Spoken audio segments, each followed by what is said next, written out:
పూరా లోకల్. నమస్తే, welcome to పూరా లోకల్. ప్రస్తుతం మనం గాంధీ భవన్లో కాంగ్రెస్ స్పోక్స్ పర్సన్ నునావత్ రాధా గారితో ఉన్నాము. నమస్తే అండి. నమస్తే అండి. విపక్షాలు ఏ మ్యాటర్లో అయినా ఆడవాళ్ళని మధ్యలోకి తీసుకొస్తున్నాయి. అంటే ఉచిత బస్సు ప్రయాణంలో అయినా, ఇప్పుడు రీసెంట్గా చూసుకుంటే ఎమ్మెల్యే విషయంలోనైనా గాజులు, చీరలు, అలాగే రికార్డింగ్ డ్యాన్సులు, ఏది ఉచిత బస్సు ప్రయాణంలో అయినా, అంటే ఏంటి కారణం ఏంటి? మహిళల్ని కించపరిచే విధంగా మాట్లాడడానికి కారణం ఏంటి విపక్షాలు? ఈరోజు రేవంత్ రెడ్డి గారి ప్రభుత్వానికి మహిళలు స్వాగతం పలుకుతూ ఉన్నారు, పెద్ద ఎత్తున అభినందనలు చేస్తూ ఉన్నారు. ప్రతి ఒక్కటి బస్సు సౌకర్యానికి మహిళలందరూ అభినందిస్తున్నారు. అది జీర్ణించుకోలేక ఈరోజు మహిళల విషయాల్లో ముందు పెట్టేసి మాట్లాడుతూ ఉన్నారు. అది జీర్ణించుకోక ఇంకా రాబో రోజుల్లో మరి కాంగ్రెస్ పార్టీ ఏదైతే హామీలు ఇచ్చిందో, 6 పథకాలు ఇచ్చిందో అవి తప్పకుండా నెరవేరుస్తారు. మాటకు కట్టుబడి మరి మాట నిలబెట్టుకునే పార్టీ ఏదైనా ఉంటుందంటే కాంగ్రెస్ పార్టీ. అదేవిధంగా చెప్పిన మాటకు తూచా తప్పకుండా ఇప్పుడు రైతు రుణమాఫీ చేశారు రేవంత్ రెడ్డి గారు.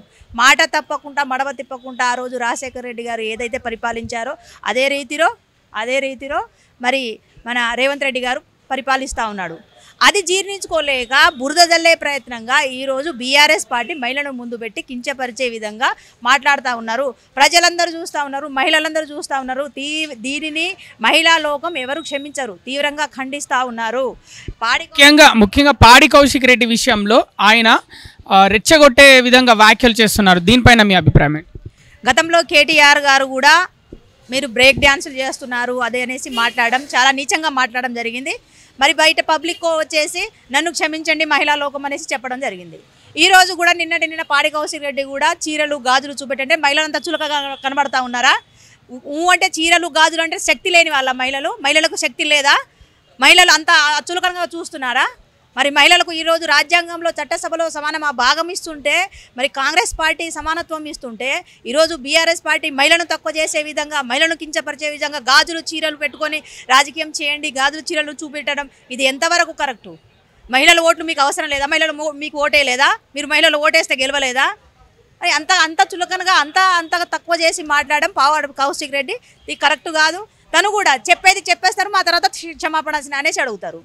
ఇది ఎక్కడిది? చెప్పడం ఎందుకు, క్షమాపణ అడగడం ఎందుకు? మరి చెప్తా ఉన్నారు మళ్ళీ మమ్మల్ని మహిళా లోకం క్షమించాలి అంటే మీరు ఒక విధంగా చేసే తప్పు చేస్తూనే ఉంటారు, మళ్ళీ క్షమాపణ ఈసారి ఒకసారి 2 సార్లు చూస్తారు, 3వసారి సరి అనే సమాధానం చెప్తారు.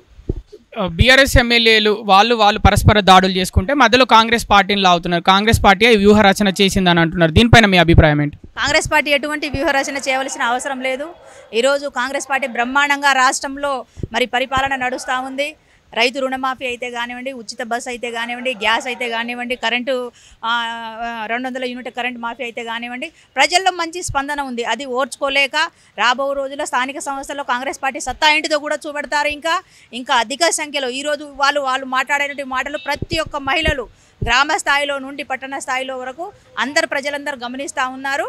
మరి రాబో రోజులు బ్రహ్మరథం పడతారనేసి ముందే వాళ్ళ పార్టీ భూస్థాపితం అవుతుంది అనేసి ఒక ఆవేదనతోటి ఎక్కడ మేము కిందకి జారిపోతామో ఆయన డిపాజిట్ కూడా రాకుండా అయిపోతుంది స్థానిక సంస్థలో అనేది ఒక ఏడుపుతోటి లేనిపోని బురద జల్లే ప్రయత్నం చేస్తున్నారు తప్ప కాంగ్రెస్ పార్టీని ఎప్పుడు సస్యశ్యామలంగానే ఉంటుంది. కాంగ్రెస్ పార్టీని ప్రజలందరూ అభిమానిస్తారు, మహిళలు కూడా గౌరవిస్తారు. మహిళలకు పెద్దపీట వేయడానికి వేస్తుంది ఏదంటే కాంగ్రెస్ పార్టీ, అది అందరికీ తెలుసు. 2 రోజుల క్రితం చూసాము పరస్పర దాడులు బీఆర్ఎస్ ఎమ్మెల్యేలు. వాళ్ళు ఎమ్మెల్యేలా కాకుండా రౌడీలా బిహేవ్ చేశారని మీరు అనుకుంటున్నారా? తప్పకుండా బీఆర్ఎస్ పార్టీ ఇంకా వాళ్ళు ఆ మత్తులోనే ఉన్నారు. మేము అధికారంలోనే ఉన్నాం, 10 సంవత్సరాలు పాలించిన అధికారంలోనే ఇంకా అధికారం మత్తు అనేది వాళ్ళకు వదలలేదు. ఇంకా కొన్ని రోజులైతే వదిలిస్తారు ప్రజలు కూడా, స్థానిక సంస్థలు వచ్చేంత వరకు పూర్తిగా వదిలిస్తారు. ఆ అహంకారంతో ఒక రౌడీలాగా ఎగదోసేంత మొత్తం ప్రజలు మమ్మల్ని ఆయన ఏది చేసినా చెల్లుబాటు అవుతుంది అనేసి అనుకుంటున్నారు. కానీ చూస్తూ ఊరుకోరు ప్రజలు, సరైన సమాధానం సరైన బుద్ధి చెప్తారు. Thank you madam, thank you.